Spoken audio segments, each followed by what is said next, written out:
It's time to get into it. There's no one here but us.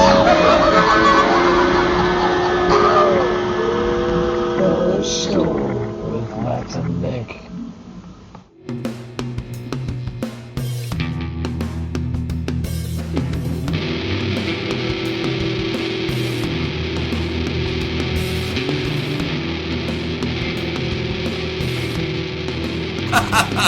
But it says R. It says R on this side. Oh shit, I just turned on my mic. It looks like it's running a bit hot here, so I don't know, it's so weird. Maybe it's just because my voice has different volumes depending on, my level of energy or this or that, but how I don't change anything, and from one week to the next, like the volumes can be like incredibly different without me adjusting the mic whatsoever. So that's different. Definitely see the generator going there, but actually let's just be like, don't say, well, I'm the only one talking actually. I just need to be quiet for like 5 seconds so I can get a good chunk of room noise.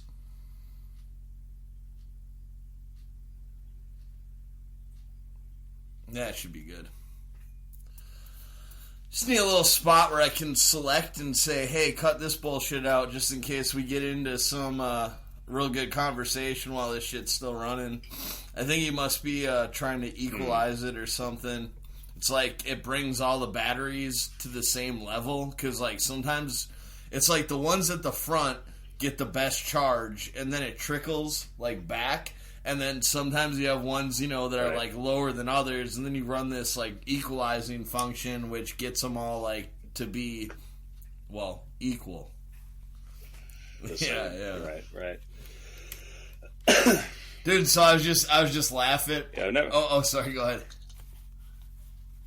Oh no, it wasn't important. I was just gonna say I've never had to fuck with a generator. I used to have to like fill the little capsule bits in my dad's golf cart with distilled water, like that. The giant batteries, yeah. That's what we have. Well, we don't have the golf cart batteries anymore, but surprisingly, those are like the most widely used batteries. Are like the golf cart batteries for like a lot of people with their generator systems. I don't know what it is about them. I think I learned it at some point, but I don't remember anymore. But those are actually wide. The first set of batteries we had when I moved here were all from golf carts. So interesting. Yeah. I mean, making something out of something else. I mean, that's. Oh yeah. Well, like I shouldn't say that they were like literally out of old golf carts, because there's not like, there are golf courses around here, but there aren't many, and like I don't think a lot of people do it, and they probably carry their clubs, because we're men, we're real men up here in Alaska, but but they like the original purpose for those batteries, like that's how they're described. They're like, these are golf cart batteries, if that makes sense. Sure, sure. It's something, the amperage, the wattage, the things that I kind of know about but don't really. But I was just gonna say I was laughing pretty hard at with Wait Don't Tell Me, because they did a like they have the celebrity on every week, and then they ask them like a couple random questions that they somehow like they find something that this person does, and then they turn it into like a really like punny sort of thing, and then say like, well, we're gonna ask you questions about this because you know about that, but it has nothing to do with what they know about. So for some reason they ask this guy like, well, we want to talk to you about knights, specifically British knights, okay, it was the guy who wrote One Night in Miami. So they're like, we want to ask you about One Night in Miami, specifically a British knight who has lived the past 50 years in Miami. So all the questions were about Barry Gibb, because I guess he's a knight, and he's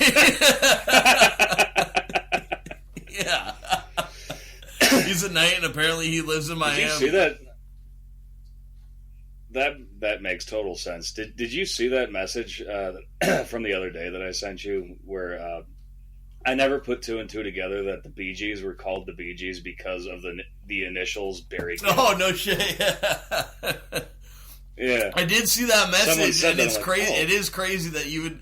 So what I'll say is, like, I honestly forgot that you had sent it, but I did have this thought of, like, boy, the Bee Gees are coming up a lot lately. All of a sudden, when I was like hearing the wait, don't tell me shit. Yeah.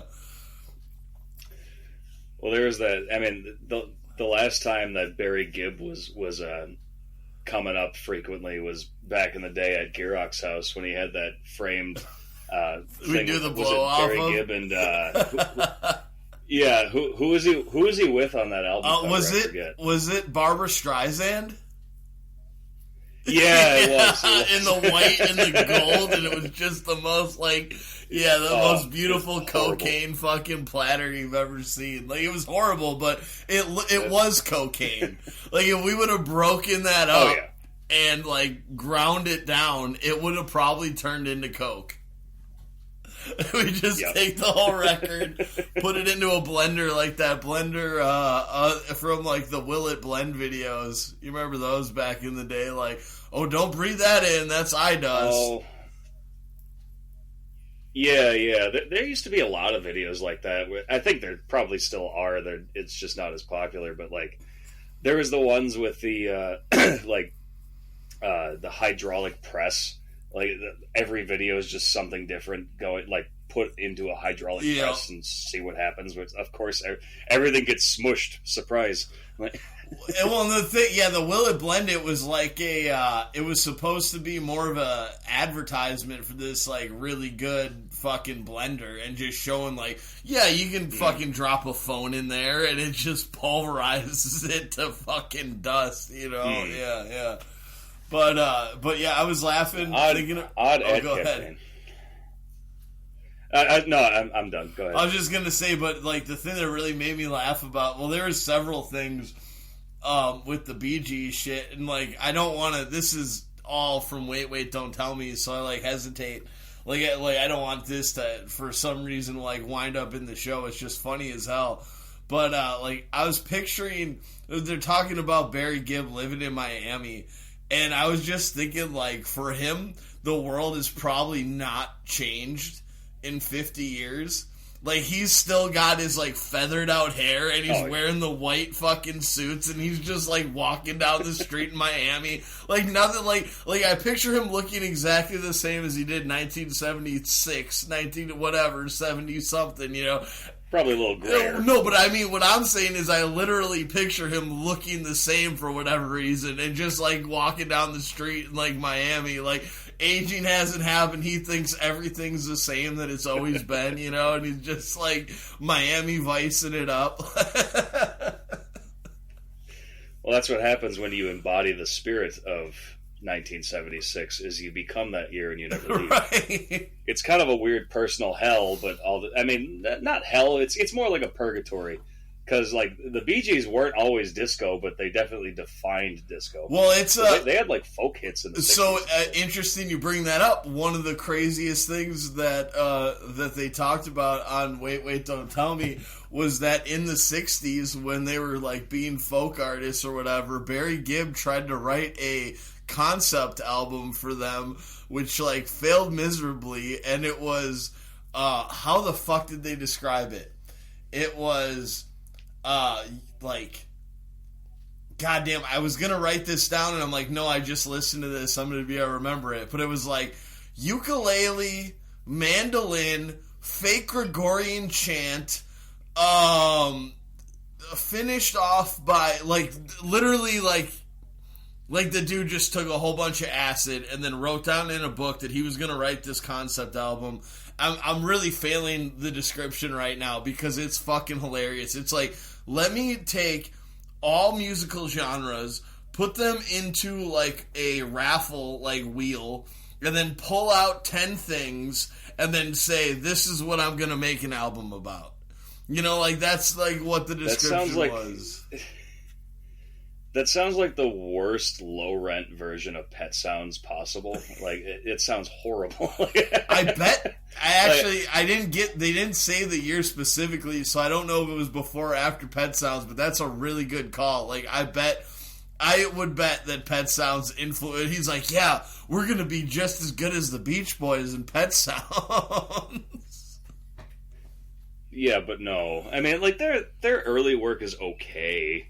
I've heard some of it. Like it's not bad. It's nothing nothing worth listening to twice. I guess I'll just put it that Dude, way. I ain't gonna lie. I fucking love the Bee Gees. I love like disco music and funk music and all that shit. Like that was my jam. I listened to the Saturday Night Fever soundtrack probably 600 times between the time I was like 12 and I was like 15. I don't know what it is about that music, but just like the way, I was actually, because hearing about Barry Gibb on Wait, Don't Tell Me, and then they played like this weird version of You Should Be Dancing, and the way that song starts, well, that's actually the breakdown, but there's like a certain amount of drive in the way that the rhythms fit together, and then all the instrumentation. You're using horns, which I was a trumpet player, so I think I was drawn to it because of that. But like I fucking really dig like that music, and I'm not gonna say like I listen to that shit much anymore. But yeah, man, I'm all about disco. I'm fine with it. I can respect it for what it is. I mean, like it being involved in not just making music, but just being obsessed with music for most of my life. Like I try to find something about everything that I can enjoy, and there's definitely aspects of disco, like the harmonies and progressions and all that I can respect. It's just never really been my thing. But yeah, I mean, it is what it is. So so this is another thought I had, like, kind of on that thing, and I don't know if this is just because I never lived in the 70s or the 60s, I only know about the 70s and 60s, even though I've done, like, a lot of, research into, like, music that wasn't, like, strictly popular. Like, I feel like, I'll just get with my premise here. So, like, I've been stuck on the idea of, like, how everything's in reruns. And I'll say that, like, talking about things that are obvious, like how we just keep, like, doing sequels to movies over and over again, or rebooting them, or, just things in entertainment. But at the same time, I realize, like, we're not even, like, just rebooting entertainment anymore. Like, our president is fucking 80 years old. Like, we're rebooting everything. There's not a person, I think, under fucking 40 that's doing anything new. Like, it's literally as though the fucking world has turned into, like, all we can do is criticize what people have done in the past, or criticize anybody, like, new coming out in the future, like, or like somebody who's come to success. So, like, there's this school, Oral Roberts. I'm getting way off on tangent here, but there goes Nick Roberts. Oral Roberts is their name. Oh, yeah. It's a goofy name. You have nothing to do with them, though. I've got nothing to do with them. It's just the name of the school, Oral Roberts. I did think Oral Roberts. Fair That's enough. funny. Generator just went off, by the way. Hell yeah. So, like, the name was funny, and I think that a lot of people see that name and they think it's funny. So then you want to go on to Wikipedia and you're like, what the fuck is Oral Roberts University all about, Well, so here's the thing. I know this school has been in the NCAA March Madness tournament several times since I've been alive. I've heard their name before, and I know that the only time I ever hear their name is during March Madness. But they always lose right away, so nobody gives a shit. Well, they happened to win 2 games this year, and they got to the Sweet 16. And all of a sudden, people just went crazy, like, because this college is a religious university. And I'll admit, I'm not trying to say that they don't do anything that's like questionable. Like, they actually promote, still to this day, conversion therapy for gay people.